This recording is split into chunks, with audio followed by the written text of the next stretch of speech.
Thanks so much. So you'll notice that, as we mentioned previously, Brian Coonley has moved on from our team, but we're really pleased that we have Megan Bowie and Julie Evans supporting us on the tech side of things. So Megan is making sure that everything on the screen looks right today. Thank you, Megan. Julie helping to make sure that everything in the chat is available to you, the documents you're going to need today. And so some new faces. And like I said before, this is always human work. So I just want to introduce who the new people are supporting this effort, and really appreciate both of them stepping up and taking on something new. Really to support you, our guests, our special ed leaders, who we are very, very grateful to have you here today, and just excited to launch in with you. So for today, we have a few special education updates. The main thing to talk about today is our new IEP. We have released the very final version today, so I want to walk you through what are those technical adjustments that we made since the last meeting. I told you that was going to happen, that we needed to make some very final adjustments, and we did. So I want to show you what they are. And no, we're not planning further adjustments from here on in. This is the form we're going live with, as well as how we're supporting the implementation of the form as well.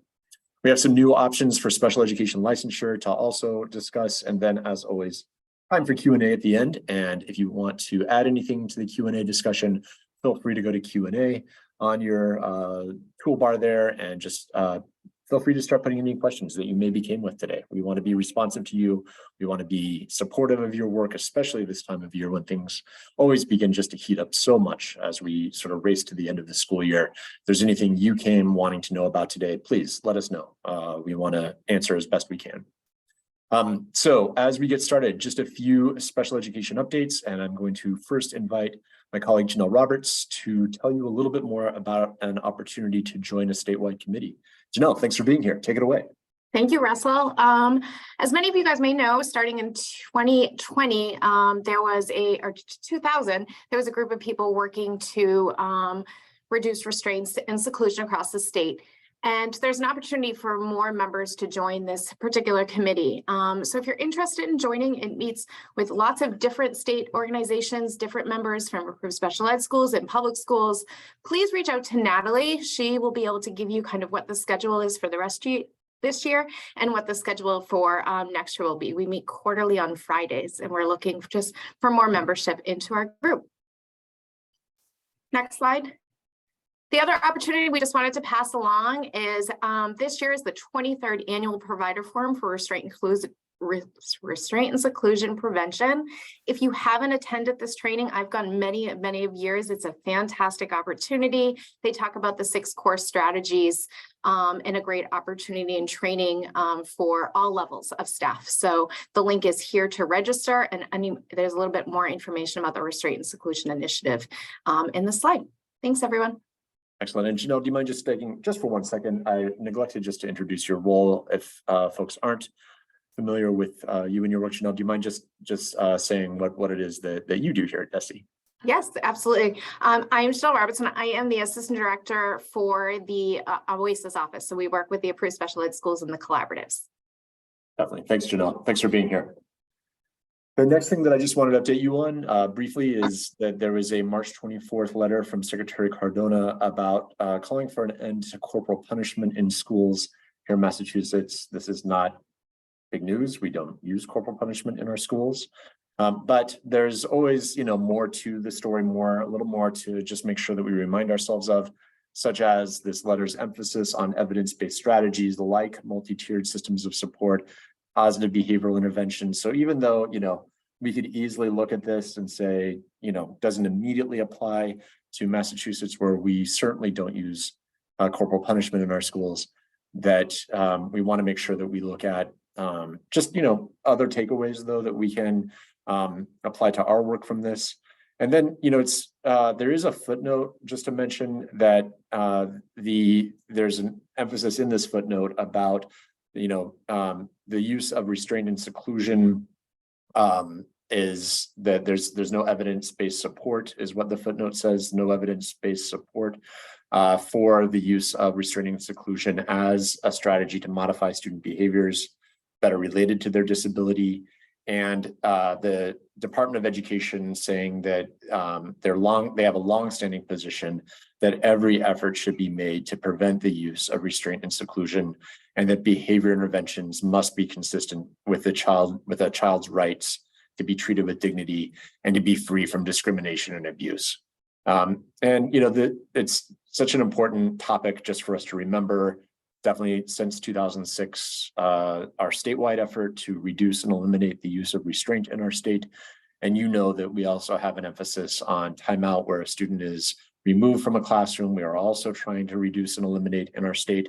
And so these words just ring true and are just a strong reminder for us as well about just our continued focus here. So while at the face value, this is a memo that we could say doesn't immediately apply to us, there are details of it that do, and that we just want to make sure that we bring to your attention as we just look at what the federal government is providing with us in the way of guidance. Jamie, glad to turn it over to you for the next few slides. And certainly your expertise on Macy is a great way to begin the next set of slides. Hey, Russell. So this is just a little bit of an update. If you don't know, Macy has now been codified in Mass General Law. The purpose of it is really to promote higher ed opportunities for students with intellectual disabilities, autism, and other developmental disabilities. What does this new law say? It's very similar to what you all know already about Macy's. Just a couple things to kind of bring to your attention. It does expand funding sources. Important for you to know that it's important that in order to be able to use IDA funds, Macy must be in the student's IEP. So that's just a really important piece, I think, for all of you. It also, this new law requires that all state colleges and universities establish guidelines for student selection. This is new, this was voluntary before, and now it's a requirement. And it also includes state disability agencies and the partnership leadership team, which in the past, they were not included in this important team. Excellent. And Jamie, more information to come about this. This isn't sort of the final word on how districts need to get involved with Macy going forward. No, this is more just informational, particularly where it was it was part of the board meeting. I just wanted to make sure everybody did know. We are going to give you some more information about specifically what should go in IEPs and more information on IDA funds. Excellent. So forthcoming, more to come. Yes. All right, so that brings us to IDA funding. So it's that time of year where we're already starting to think, or hopefully been thinking about funding for next year. I just wanted to make sure that you also knew a few things that are going on in the department and some things that might help you with planning for next year. So this relates to Fund Code 240 and 262. If you don't know, there's a new grants for education management system. We call it GEMS here at the department that's going to be rolling out. That will be the system that's being used for all federal grants. Grants will be in the GEMS system on July 1st. That means your IDA grants will also be in that system. So Fund Code 240 and 262 will be in this new system.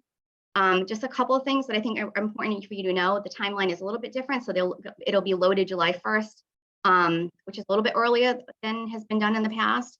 So a few things that I think that you need to know just to kind of be ready for that. You all know that last year you had to have your conditions assistance provided to us at the department in order to get your grants approved. This year, your FY 2024 conditions for assistance, and it will be a new form. It will be coming to you very soon. We tried to improve a little bit, clarify a little bit, and we're continuing to work on that. But it will be uploaded as part of the grant application. So if you don't upload it, you will not be able to actually submit your application for approval. So that's important that you know, and that's a change in the procedures of how we've done it before. The second thing that I want you to be aware of is last year you also need to, if you are a district that receive resolution funds, and most of you know what the resolution funds are, those are the funds that are part of the agreement that we have with USCD regarding equitable services. We're going into the last year of this resolution, which is only related to 240 funds. So there will not be any 262 funds for resolution funds, only 240. But you will need to make sure that you're also uploading your written affirmation for the resolution funds as part of that grant application. So in the past, you sent it to the IDA Equitable Services inbox. We checked you off. As long as it was there, then your grant got approved. This year, it'll actually be uploaded. And hopefully this will make things a lot easier because everything's going to be going into one place for you. The last thing is, this is a requirement from USCD. So this is not a DESE requirement. This is a USCD requirement. But we're required to make sure all LEAs receiving IDA funds are updating what we call the General Education Provision Act statements. So this also will be part of your grant application. There'll be questions that are actually embedded into the application. You may or may not know, we have to post our IDA application, state application for funds publicly. So we posted that some time ago, actually almost 2 months ago now. As part of that posting, we also had to create a updated GEPA statement. It's on our website. So we're providing that to you just as an example of like what this could look like. For planning purposes, you'll be required to answer the question 1, just like we did on this form. And you'll also be required to answer questions 2, 3, and 4 as it relates to students with disabilities. It won't be a separate form. It'll be part of the application. And I just want you to have an advance notice on that in case there's other people that need to be involved in this conversation so you're ready to submit your application. Last 2 things that I think are probably the most important things for you right now is, so there's got to be training going on, right? We have a new system, a lot of new requirements. So the grants office is actually offering a training in June. It's just 1 person per LEA. Those invitations went out to superintendent of schools. So I just want you to be aware that there is a grants, well, it's called GEMS, that's what we're calling the system, a GEMS training for the 1 person from your LEA that's responsible for the federal grant submission. But we will also be offering some trainings this summer that are really geared towards IDA, and we'll talk more about this. But the purpose of this slide today is just to give you a little bit of information so you can plan ahead. Excellent. Thanks, Jamie. No problem. Oh, this is you. Sorry. So this is another just reminder. These memos are not new memos. They've been reissued recently from OSEP. So there's 2 memos. I just made a little note down the bottom that they refer to RTI, which we know is not typically used, and we use MTSS here in our state. But they do actually, these memos apply to any tiered systems of support, including MTSS. And if we go to the next slide, I'm just going to give you a quick overview of it. But I do recommend that you take a look at both these memos. One is for all students, and one is more specific to students in preschool settings. So key takeaways, just a reminder that LEAs must ensure that there are systems in place for meeting the child find requirements. This is also a condition for funding. You'll see this in your conditions for assistance. So it's just a reminder. Another little bit of a reminder is that parents are allowed to request an initial evaluation at any time to determine if a child suspected with a disability qualifies for special education. Therefore, MTSS or any tiered system support cannot be used to delay or deny a full evaluation or individual evaluation for a child that's suspected of having a disability. And again, this is reminders. These have been issued before. A couple of things that are unique to preschool, you'll find in the preschool memo that I think are important. IDA does not require nor encourage a local or preschool program to use a MTSS approach prior to referral for evaluation or part of determining whether a 3, 4, or 5-year-old is eligible for special education and related service. So that was slightly different in that memo, and it pertains just to 3, 4, and 5-year-olds. And the last piece is just a reminder that once an LEA receives a referral from a preschool program, the LEA must initiate the evaluation process to determine if the child has a disability and is eligible for special education. So reminders, not new information, but you may want to take a look at the 2 memos. Excellent. Excellent. Thanks, Jamie. And I know that, for our special ed leaders, it's a wide range of topics. If you have questions, please put them in the Q&A. Glad to just make sure that we continue to support you in your implementation of, federal guidance like we've covered here, what's coming with our grants, and really just trying to pull it all together to support our students well. So thank you. Thanks, Jamie. Next up, the new IEP. And so I am actually going to show you the new IEP, but and what has specifically changed about it. Again, not dramatic, nothing huge, but there are some changes that we said that we were going to work to make. And so first of all, they kind of fall into the category of style and formatting. I hope when I show it to you, you see that I think it's just easier to read because of the changes we made to style and formatting, particularly the use of color in the document. Things just show up better. I think they flow better. And then there are some technical changes that we made that I will actually show you as opposed to just going through this list. So without any further ado, I'm going to stop my, no, I need to stop my share. I can just go like this. Megan, are you seeing the updated IEP form on the screen? Yes, I am. You're good. Excellent. Thanks, Megan. All right. So also, this is just a good opportunity just for us to go back through the form. And I can't tell you, I am very excited about this. And I hope that, you will be as well. I know that this is change, but again, it's change we haven't made in this state in over 20 years. And so it's very worthwhile for us to, bring something new, bring something up to date that reflects our values about what the IEP should be. And we're going to talk more about how we're going to support you with this. So I hope that we keep your anxiety down as you look at this, just knowing that my colleagues, April and Jamie, are going to show up next to just, repeat the ways in which we are already rolling out supports and will continue to do so in the future. So again, we've looked at this before and nothing new here about concerns or vision. No big change here. This page should look familiar and nothing has evolved. You are seeing though some color, that we've eliminated the use of the blue and the white. I think that before, we heard it was a little confusing, was a box checked or not? It was sort of hard to tell. So we just wanted to make that clearer. The other thing that we've done, if you just notice right here, is we added headings for English learner and assistive technology, just so they stand out a little bit better. There weren't headings previously. You had student profile and then just these questions. We just think it reads better with headings. We moved the yes/no questions so that throughout the document, they appear on the same line, just takes up a little less real estate and hopefully just helps to advance the conversation just a little more easily, just because it's a bit more condensed in terms of that question about yes and no.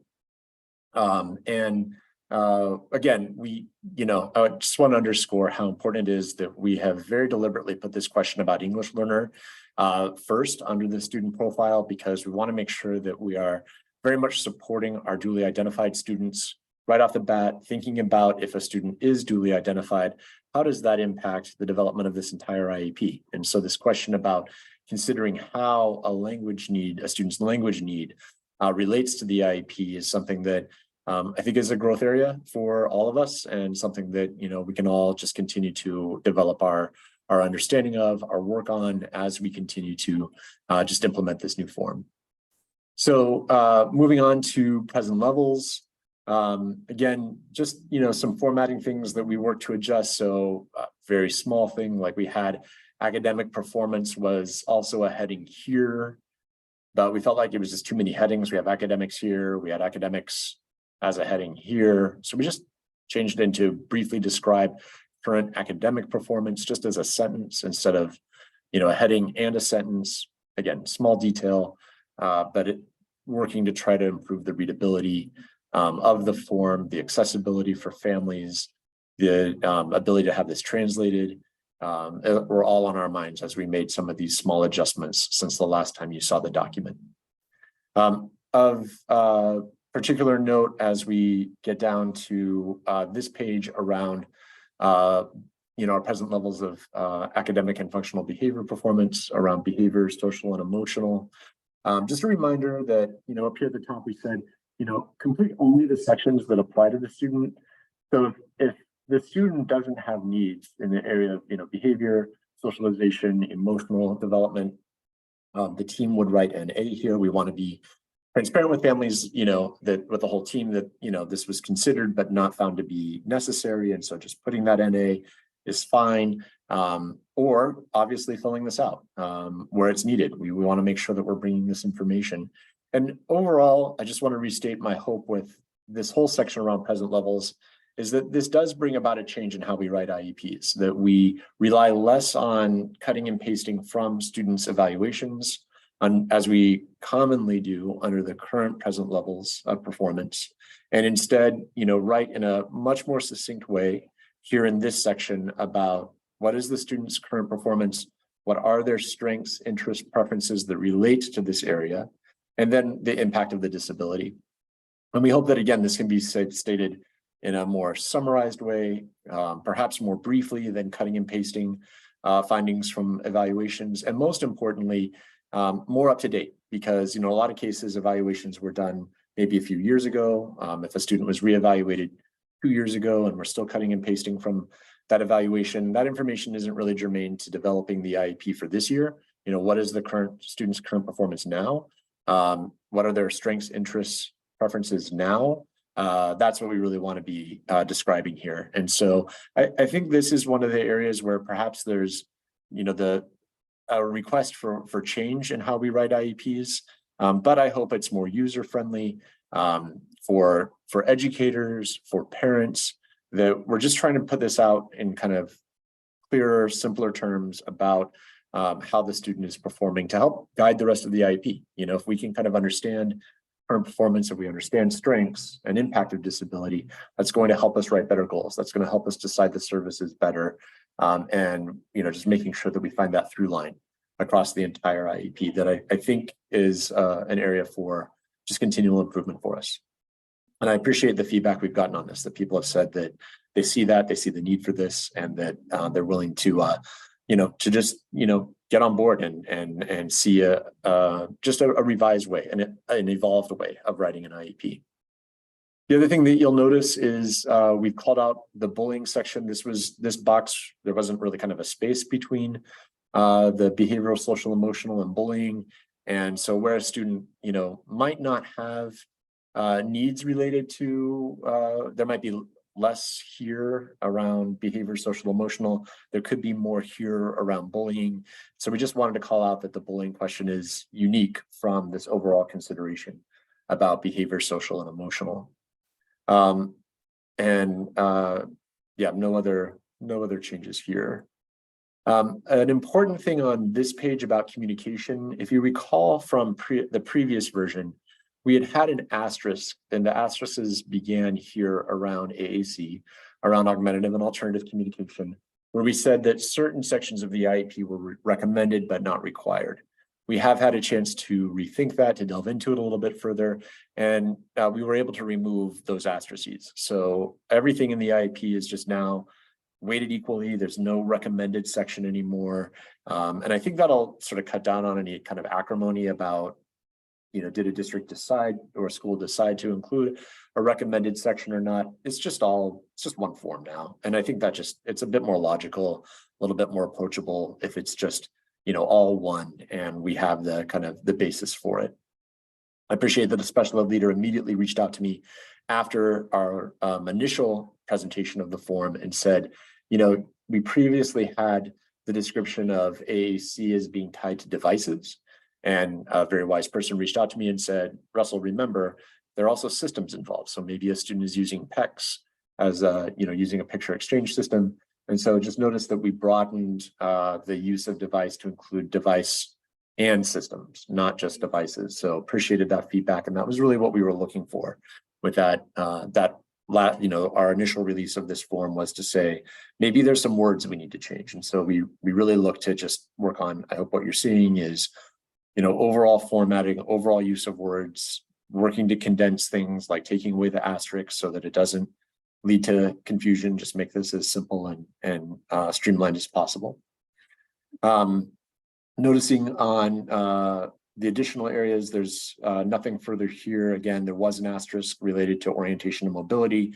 And again, no asterisks anywhere. So they're gone across the board.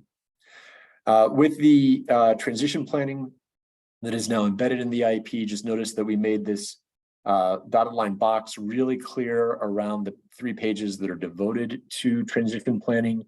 So that is just really meant to, again, what we hope will happen with the software vendors is that if a student is not of transition age, that this will not automatically show up. And if they are of transition age, that it does automatically show up.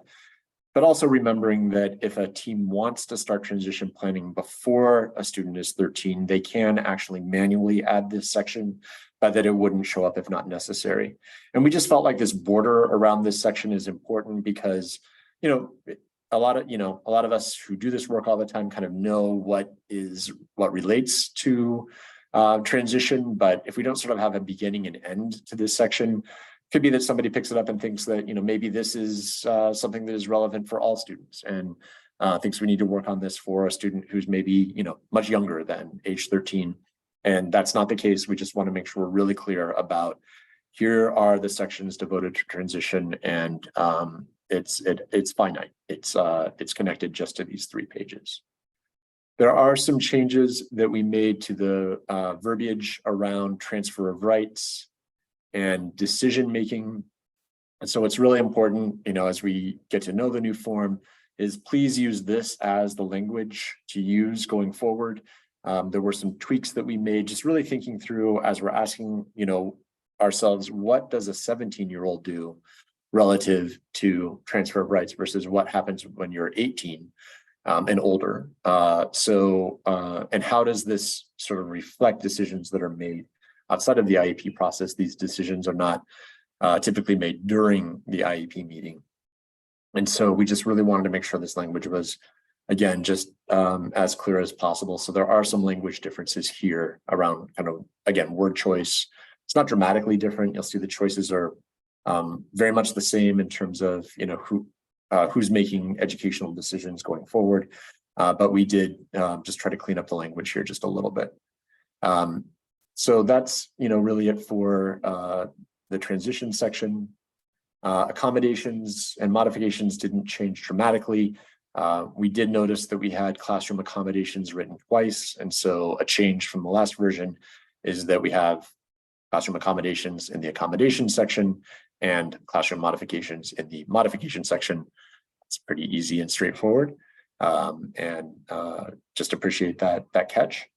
No major changes to the assessment section. Small thing, like I think we had explain here before, and we just changed it to explanation. So again, just word choice that we worked to improve since the end of March when we first released this. And again, this is now just the final version going forward. The goals overall remain the same. Schedule of reporting remains the same. Participation in general education. And again, just a reminder, we chose to put this here before the service delivery grid so that we're working towards LRE as best we can for all students. And so thinking about this not being a justification for non-participation, but asking the question, how can the student participate in the general education setting? And starting with that as a belief and something to work towards as best we can to really promote LRE. We have the service delivery grid. If you remember from the previous version, we just didn't have A, B, and C services broken out. So we have restored that so that we can make sure that we use what we know right now in terms of consultation services, special education and related services in the general education classroom, or special education related services in other settings. So this is not new or unusual. I think we're really well connected to this, and it's important that we maintain this for the work that we have to do around significant disproportionality, as well as just other, this relates to a lot of data collection that's important. So we are maintaining the A, B, and C sections. Transportation remains unchanged. Schedule modification is unchanged to the best of my memory. And the service delivery for extended school year, the only change again is that we've just made this consistent that the ESY service delivery grid also has A, B, and C, just so we can be clear about how our service is being provided during the summer. And then a reminder that we ask about ESY transportation separate from school year transportation, because we know that's just been a point where we want to better, just clarify how transportation is provided during ESY and during the school year. And so this isn't new or different from the last version that you saw. I just wanting to stay on message that this is just hopefully helping to clarify how transportation services are provided during ESY. The additional information piece is the same. Here's an important change that we made under the response section. So if you recall previously, we had, in our regulations and what makes Massachusetts unique, and I really appreciate this about our regulations, is that we have options that include accepting the IEP as developed, fully rejecting the IEP. What makes Massachusetts unique compared to some other states is that we do allow, through our regulations, the ability for partial rejection of the IEP. We really liked the idea of trying to have choices for what a partial rejection meant. If you recall, our previous versions asked if the parent wanted to maintain a service from a previous IEP, from the state-put IEP, or if they were rejecting a service that was now being recommended. But at the end of the day, the reasons a parent might be partially rejecting an IEP are somewhat unlimited. That it could be that during the eligibility process, the parent doesn't agree with an eligibility determination and believes that a student has an additional disability maybe, or that they disagree with how the vision has been written. That doesn't always relate to a service that they want to maintain or a service that they don't agree with. We wanted to make sure that, as is the case right now, that parents sort of have the ability to state whatever reason they might reject portions of the IEP. And so instead of offering the choices, which again, we did get a lot of positive feedback about, and it might be that in future versions of the IEP, we look to see if we can't add choices back in. But for the purpose of releasing this IEP right now, we have restored the parent response section as it reads on our current IEP. And this is just worth us looking into a little bit further and engaging in stakeholder engagement around just to make sure that we don't inadvertently box out parent voice when what we're really trying to do is elevate parent voice through this process. So at the end of the day, this will really not be a change because we're going back to what exists right now. And like I said previously, we're not looking to change this IEP anytime soon. We really want to get used to it. You know, during the years of implementation next school year, the year after, we're not looking to make changes at all immediately, but we do have a commitment to coming back and revisiting this form, not waiting another 20 plus years before changing it. And so this is an example of where I do hope we can find a way to help parents understand what their options are in terms of partially rejecting an IEP, and also for school districts just better understanding what a parent's decision is. And so we think it works.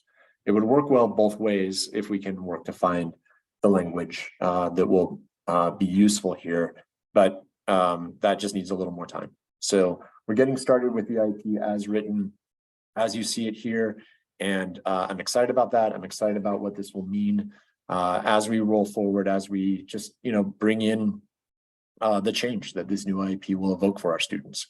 And but I know there are questions, and I'll be glad to get to those in a minute. But I want to turn back to our PowerPoint, which I have right here. Good, and I'll put it back in presentation mode. And you know, one thing that I just noticed that I missed was under the transition form, we changed adult living to independent living. Just another quick thing to point out. But other than that, I think I basically covered the elements of the changes, and glad to answer any questions when we get to the Q&A section. But right now, I'm going to move ahead to further updates about our training and professional development. And so, April, go ahead and get us started. So we were fortunate enough to have our inaugural professional development / technical assistance event on just this Wednesday. We had our first open office hours. We were really trying to target the audience that is going to be implementing in the 23-24 school year. We had over 60 participants, so it was pretty well attended. Each of the individuals who registered was asked to submit any questions beforehand. So we were able to just start the meeting off by answering any of the questions that came into the registration that the people had given us beforehand. We are going to be having 2 more office hours coming up in May and June. So right now you can save the dates. We will be sending out information about this to the special ed directors probably within the next week or so. These will not be specifically targeted for our adopters in 23 and 24. Those who are planning to adopt the following year are welcome to attend as well. Again, if you do plan on attending, getting those questions in beforehand was really helpful so that we can be able to address everything that's kind of on your mind right now. Some of the topics that we covered in those in that office hour event were the work of the vendors, upcoming training in PD, different features of the IEP, and we also took some specific questions about the sections of the IEP. And I think we can go to the next one, Russell. We are planning, so this is another save the date. We are planning to send out some information to schools and districts for our first training of trainers, which will be on May 31st and June 1st. This one will be virtual and it'll be from 12 to 3 on each day. Next year when we do these for our teams that are going to be implementing in 24-25, they will be on site. In person, we will have regional meetings, one in Western Massachusetts, one in Central Massachusetts, and one in Eastern Massachusetts, so that we can allow all of our school districts to be able to attend in an area that's hopefully at least a little bit close to their district or their school. We are asking that these teams be made up of 2 to 5 people. And that obviously includes at least one district leader. I would imagine probably the special ed director or administrator in the district.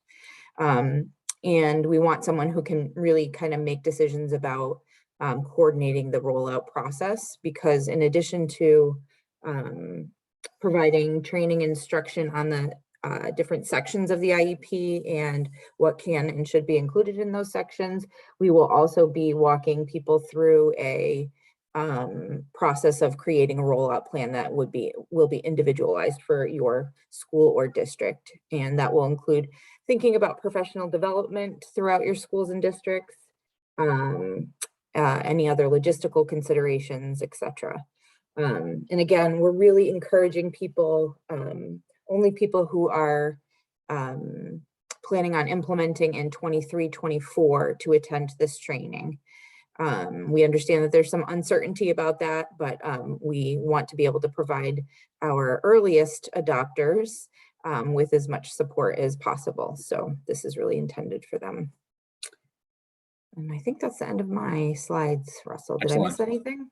No, April, that was really right on. And just because, I know that people have a lot on their minds right now, let's just, review one more time. We have office hours coming up April 24th, June 15th.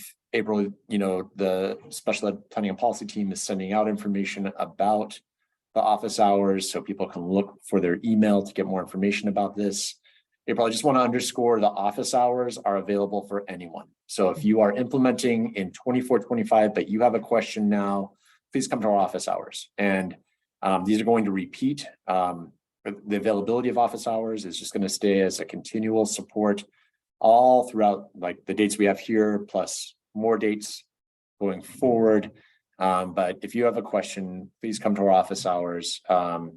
April, do you want to say anything more about the future cadence of office hours? Oh, yes, that's a good point. So for next year, we will be including office hours throughout the school year as well. And again, those will be for people who are adopting in the 23-24 school year, and we will have space and time for those who are adopting in the 24-25 school year. I'm not quite sure if we're going to do those together yet or separately. It'll really depend on, kind of how things are going. So we'll be reaching out to you about that. Definitely. But the office hours are definitely just a fixture and mainstay, a way in which we want to just be responsive to you, answer your questions, provide that support. And we'll just keep you updated on what those dates are. And again, I just want to underscore May 31st, June 1st. This is a save the date, particularly for districts that are implementing next school year. Like April said, our goal is really to provide customized support. And so we really want to support the kind of the planning of implementation with the districts that are getting started, the schools and districts that are getting started as soon as next year. So if you're a school and district starting, planning for 24-25, please bring your questions to our office hours. But if you're planning to start in 23-24, as soon as next fall, this training is for you, as well as our office hours, but this training is for you. And this will give us a chance to really just provide you the support you need to get started. And then we'll have more train the trainer sections during next school year for the districts that are implementing in 24-25. And April, I know you said all that. I just want to reiterate it because we know it's such a busy time of year. It's hard for people to just take in information. So that's such a crucial part of the support for moving forward. But Jamie, speaking of support for moving forward, glad to have you take on other resources that are coming. So we have sent the new IEP to our vendors, and we will have the translated versions available in the next few weeks. So typically it's less than 2 weeks. So as soon as they're ready, they'll be posted. Those will be coming. We also will have the fillable PDF available very soon. It's with our vendor, so hopefully soon. And when I say soon, I mean weeks, not months. But that gets into the next couple of things, which will be available this summer. So the process guide will be available this summer. It will look different than it looks right now. It's going to be more, we're hoping that it's going to be a better format that's easier for you to use. I saw in the Q&A some questions about some sample IEPs. We are going to have some sample IEPs. We've been very specific with what kind of IEPs that we want samples of, so that we'll have some variety for you. And I think that was another question that was in the Q&A. And then finally this summer, we will also have a crosswalk between the current and the new IEP. Yep.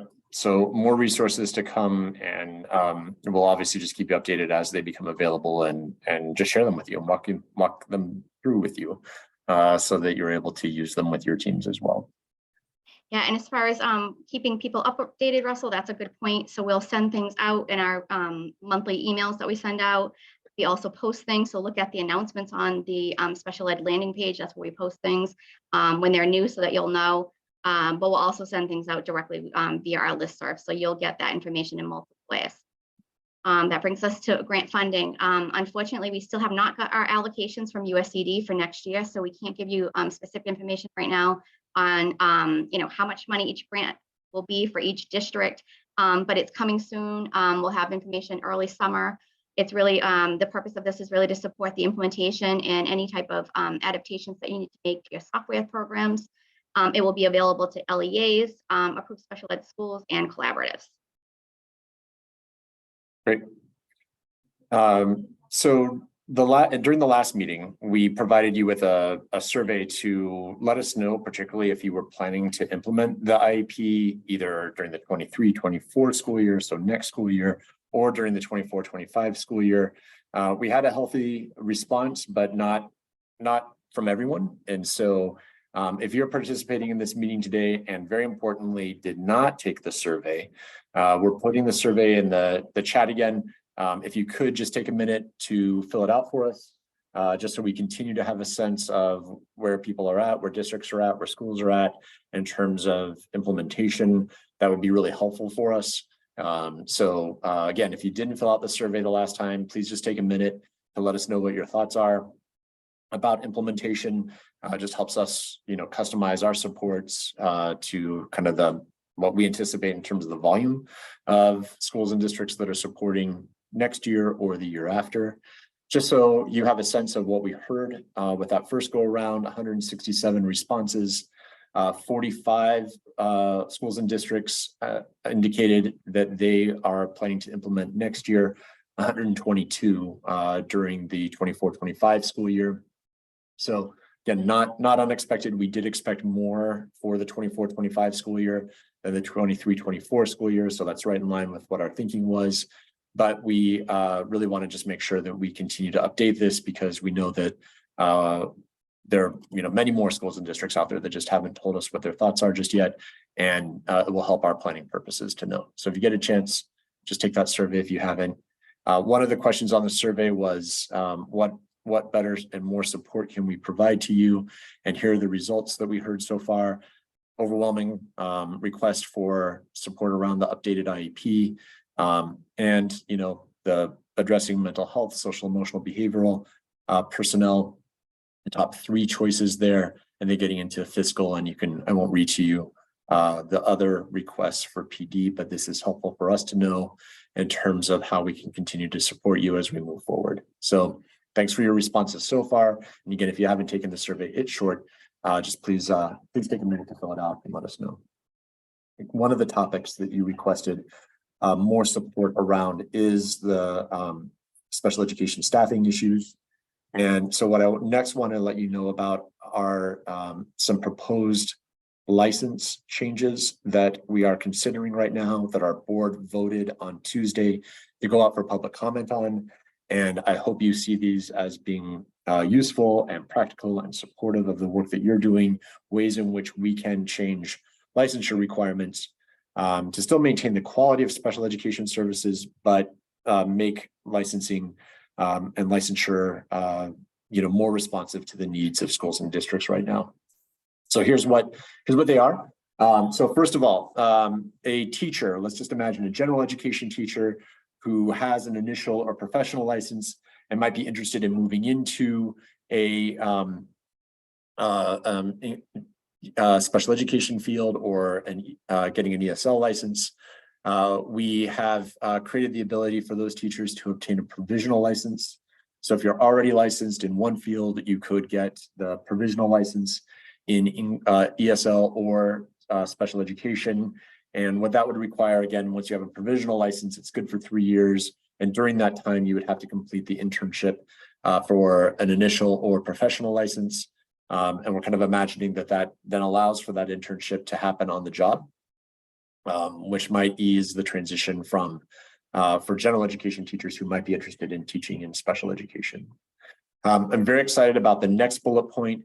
This is for educators who might want to work in the grade spans of pre-K to 2. So as we know right now in special education, the licensure for elementary covers from preschool up through elementary.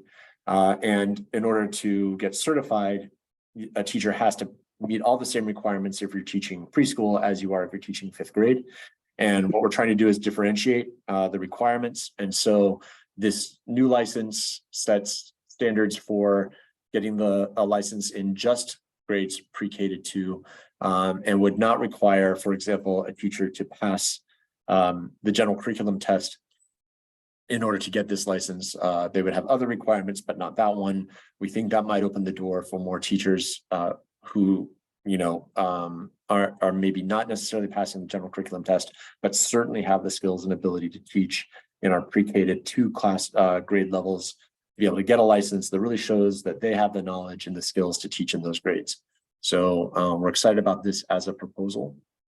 The third bullet is really just trying to clarify that if you've already met the knowledge requirements for around meeting the indicators, I'm not explaining this well, we're just cutting down on redundancy, that you can meet requirements without also having to take a course or a seminar. So in some cases, an educator has met the requirements for demonstrating knowledge, and then they still have to go back and kind of repeat that by taking a course or a seminar. And our proposal is to just streamline that. And then finally, we are proposing the creation of a provisional license for school nurses. And that's different. Nurses right now only have the ability to get an initial or professional license. And so through our work with our partners in school nursing, we've decided to introduce this as a proposal as well. So we've embedded a link to the memo from our last board meeting, so you can read more. Certainly, it's certainly clearer than maybe I have been on this slide. So take a look for yourself if you're interested. This will now kick off a public comment period. Look for the ability to provide public comment if you're interested in the next Commissioner's Weekly Update. That's usually where we put the link of what people need to do to submit public comment. We certainly want to hear from you on this. If this is supportive and useful, please let us know. If you have ideas for improvements, please let us know. That's really the point of public comment. Our goal is to hopefully get the public comment to our board as early as we can. Hopefully, maybe later this spring or at the very beginning of next school year, no later than that, so that these changes can go into effect as quickly as possible. There is a requirement for us to keep the public comment period open. That would, bring us to minimally June before we could take a vote on this, before our board could take a vote on this. So, but it's on our minds that we want these changes in place as early as we can in order to be supportive for you for the upcoming school year.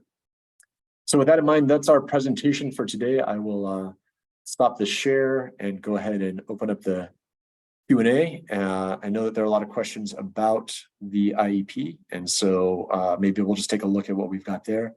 I know that, all right, thanks, Julie,